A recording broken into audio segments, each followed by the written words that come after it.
In 2023, Canada's national debt hit $2.1 trillion. In the same year, the country's population reached a record 40 million. That means that to pay off Canada's existing national debt, every living Canadian would need to pay $52,500. Mathematically speaking, the higher Canada's population gets, the lower each individual's share of the national debt becomes.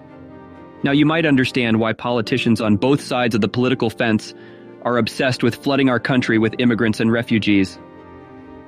Even the leader of the Conservatives, Pierre Poilievre, won't touch the topic.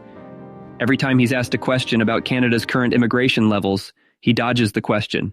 Since you mentioned immigration as part of the federal areas during the housing issues, should Canada re-examine immigration targets until housing gets better?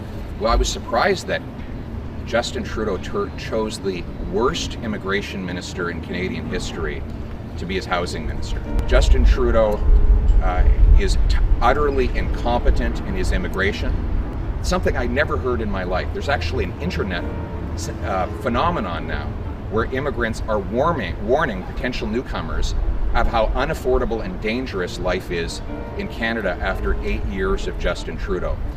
The number of vacancies that private sector employers want to fill, the number of charities that want to sponsor refugees.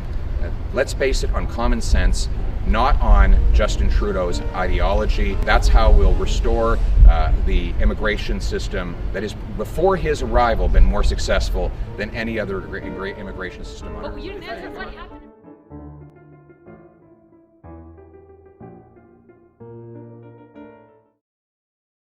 Literally every mainstream party in Canada supports excess levels of immigration. With even more deficits projected in the future, it's no wonder politicians want a higher population in a shorter amount of time. By rapidly increasing immigration, they can lower the overall burden on every individual Canadian.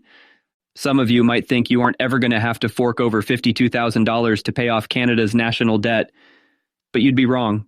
Every country has to borrow money to fulfill liabilities and obligations when they face a budget deficit.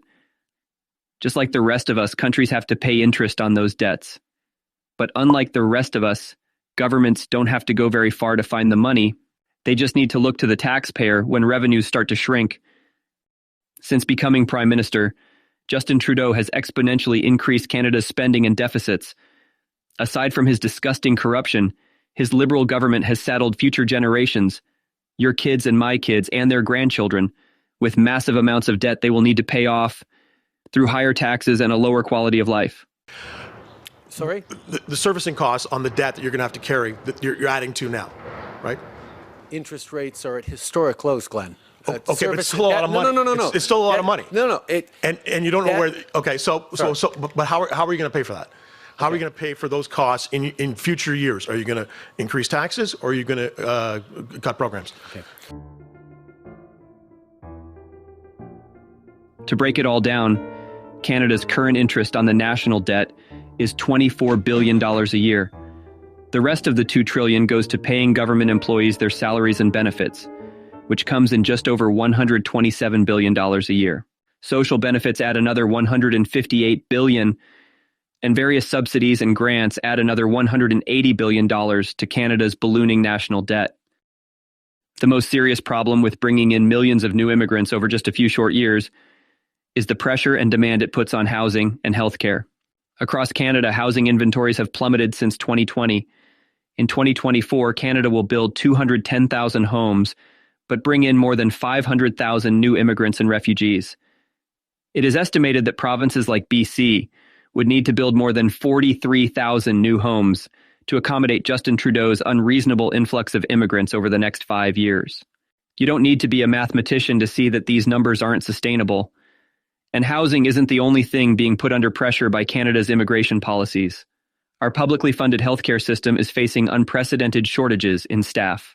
The Canadian Institute for Health Information has found that more than 3 million Canadians are without a family doctor, while wait times for surgeries and medical procedures continue to rise. All this is happening while hospitals face staffing shortages and while nurses and doctors face burnouts. If there was ever a time to urgently slow immigration, it would be now. As more Canadians struggle with high costs of living, increasing the demand on food, healthcare, and housing is not what a truly benevolent and caring government would do. And yet, Justin Trudeau refuses to reduce his dramatic immigration goals, even while many normal Canadians face bankruptcy. The question on the minds of a lot of voters in the next election will be, if Trudeau and Poilievre won't be smart and reasonable about immigration, then who will be? That's a question we should start trying to find an answer to right now.